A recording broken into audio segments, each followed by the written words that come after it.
Ever feel like your city's budget is this giant, locked box? Yeah. Today, we're prying open that box, folks. We're going deep. Get ready for a deep dive into San Francisco Board of Supervisors meeting minutes.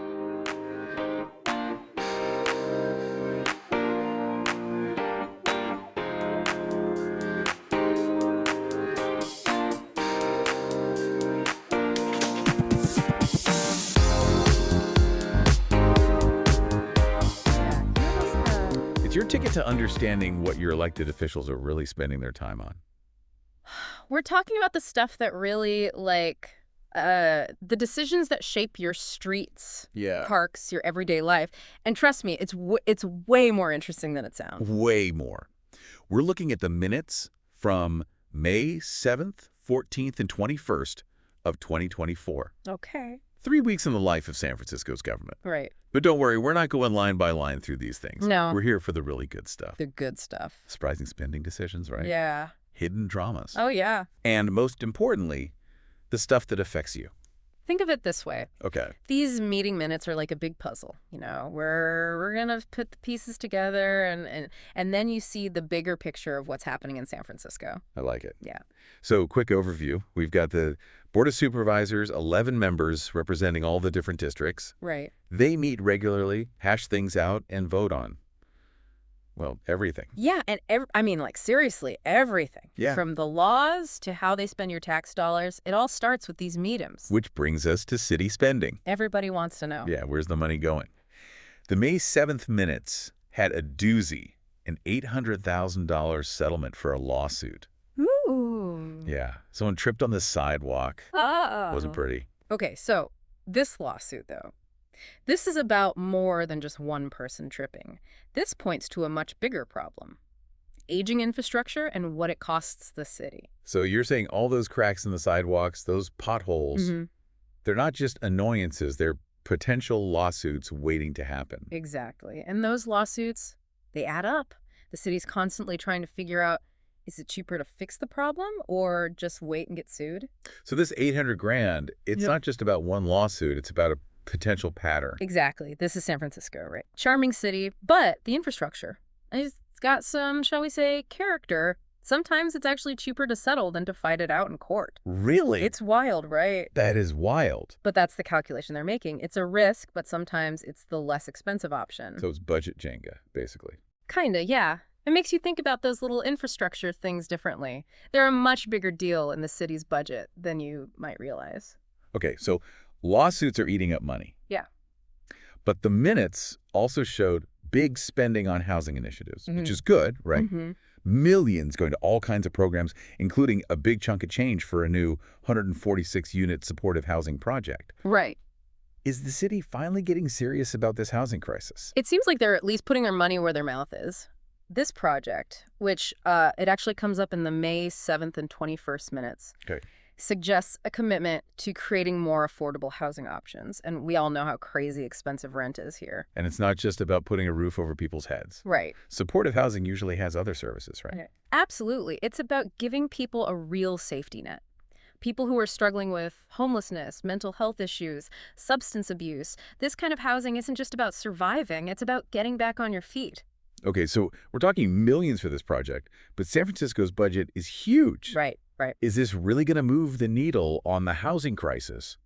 Or is it just a drop in the bucket? That is the million-dollar question, right? And honestly, it's too early to say. It's a good chunk of money, sure, but it's still a tiny piece of the overall budget. Yeah. What really matters is if this money actually helps people. It's about real change, not just numbers. Right. Fancy new building doesn't help if it's empty or if people can't get back on their feet. Exactly. And that's something we always have to think about with these spending projects. Are they actually creating solutions? Okay, so lawsuits, housing. There's another thing in the May 7th minutes, a $150,000 grant to the Public Defender's pretrial release unit. I don't know about you, but I was like, what in the world is that? It sounds a lot more complicated than it is. Basically, this unit is all about making the justice system fairer. They work to get people out of jail who are waiting for their trial but can't afford bail. So they're trying to make sure that your ability to pay doesn't mean you're stuck in jail. Exactly. This grant shows that maybe, just maybe, Things are moving towards a system that gives everyone a fair shot. That's a good thing. Yeah, definitely. This grant, even though it's small, it feels like it's part of a bigger conversation in San Francisco and across the country. Oh, absolutely. It's like this whole movement about mass incarceration, right? Yeah. Racial bias in the justice system. It's amazing to see those big ideas show up in these meeting minutes. Yeah, it's like this behind-the-scenes look at how San Francisco is dealing with these really complicated problems. Absolutely, and that's what makes this so fascinating. It's not just about the dollars and cents, it's about the stories behind them. The stories, yeah. Speaking of stories, there's this really sweet tribute to a retiring childcare worker in those May 7th minutes. Really? I think I skimmed over that part. The board took the time to, really recognize Margaret Thrupp. She worked at Telhi Cooperative for forever. It's a childcare center here in San Francisco. Wow, decades at the same place. Decades. It's amazing, right? Talk about commitment. And Telhi itself, they've been around forever, providing affordable childcare to San Francisco families for generations, Yep. Honoring Margaret. It wasn't just about one person. It was about what places like Telhi mean to the city. It's a good point. It's easy to focus on the big picture stuff, Right. the budget, the laws, all that. But it's those little details, those personal stories that really tell you what a city is all about. Totally. And sometimes those stories, they're literally written into the city itself. Oh, you mean like that street naming ceremony? Yes. Midge Wilson Alley. Yeah. From the May 14th minutes. Exactly. That one definitely caught my eye. Who was Midge Wilson? What makes her worthy of a street name? Well, she wasn't a politician. Not some big shot donor or anything. Okay. Midge was a community activist, spent her life making the Tenderloin better for kids and families. The Tenderloin, that's a neighborhood that's seen its fair share of, challenges. You can see that again. But to Midge, it was home.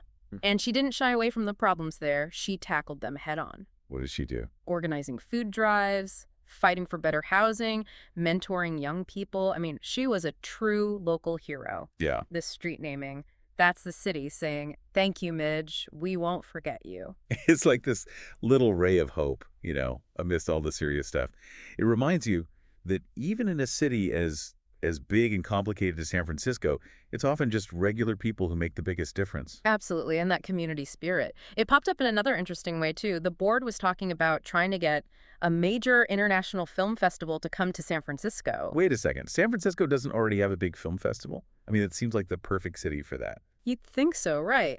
But this discussion in the May 7th minutes, it tells me they're thinking bigger. They want a festival with real global star power. Okay, so bigger names, bigger films, bigger crowds. Right. What's the thinking there? Just bragging rights. It's definitely about putting San Francisco on the map, internationally speaking. But it's also about money. Right. These festivals bring in tourists. They create jobs. They generate buzz. Right. It's a way to show off the city's cultural side. Maybe attract some more investment, Yeah. But big events also mean big headaches. Right. Oh, tell me about it. Traffic nightmares. Right. Noise complaints. Resources stretched thin. And then there's the whole issue of pushing out local businesses. Oh, yeah. That's always a concern. And what about the residents? Yeah. It's complicated. Lots to think about. It sounds like the board has some tough decisions to make before they roll out the red carpet for a film festival. Yeah, it's not a simple decision. And, that brings up another big theme from these minutes. Conflict. Conflict. Yeah, because even in San Francisco, where, everyone seems to get along, Right. there are always disagreements, especially when you start talking about money and development projects. Well, yeah, not everyone's going to agree on the best way to spend those tax dollars. Exactly. Remember those assessment costs we were talking about earlier? You mean for sidewalk repairs? Yes.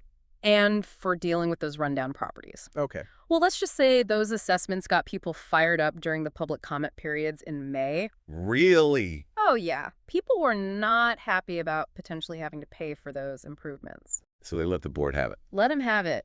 There were some speeches made, let me tell you. People were passionate about this. I bet. Especially those who are on fixed incomes, Right. or already struggling to make ends meet. It shows you that even these small decisions, they can have a huge impact on people's lives. Oh, absolutely. And those public comment periods, those are important, right? Absolutely. That's people's chance to hold their elected officials accountable, to make their voices heard. Speaking of making their voices heard, didn't Supervisor Safai and Mayor Breed have a bit of a disagreement in one of those May meetings? Something about sober living homes, right? Oh, yeah, that was quite the moment. Yeah. May 21st, I think. Supervisor Safai, he was really pushing for a new sober living facility in his district, but Mayor Breed, she seemed hesitant, talking about how hard it is to find a good location, get the community on board. Yeah, and it's got to be tough too, right? Yeah. I mean, you've got Supervisor Safai probably responding to what he's seeing in his district. Right. Maybe a rise in homelessness or substance abuse. Absolutely. And then Mayor Breed has to think about the whole city. Yeah. Trying to balance the needs of one neighborhood against, the concerns of others. And let's be real for a sec. Sober living homes, Yeah. they can be controversial. Oh, totally. People worry about property values, their safety.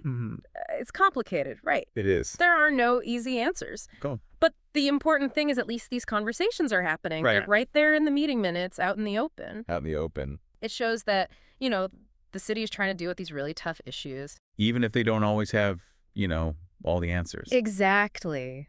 It's messy.